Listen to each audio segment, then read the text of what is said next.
और इन्हें भी सलामत रखे ताकि हमसे और हमारी पूरी पानी से मुलाकात करते रहे। और इधर से आगे आप हमारे सुभाष भैया जो कि आप बड़े भैया हमारे मेला मालिक साहब, यही नहीं एक आवश्यक सूचना, जितने भी हमारे यहाँ पर प्रिय नाच देखने के लिए दर्शक बंधु उपस्थित हैं, आप सभी दर्शक भाइयों से हाथ जोड़ के निवेदन है कि आप उचित स्थान लेकर शांति बनाकर कार्यक्रम का आनंद लें।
दीपक भैया नाम सिंबास सुन ले फिर से ये हमारा दीपक भैया करनाईपुर का आप तरफ 11 रुपये का पुरस्कार भैया के पास जनरेटर है, डीजे है, रोल लाइट है, जागरण झांकी ग्रुप है, हाइड्रोलिंग है, हर व्यवस्था तो भरपूर है।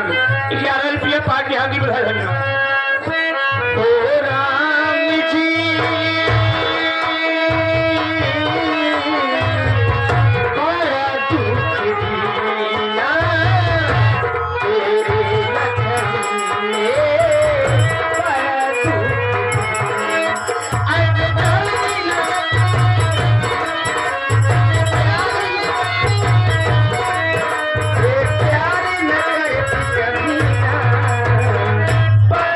Thank you.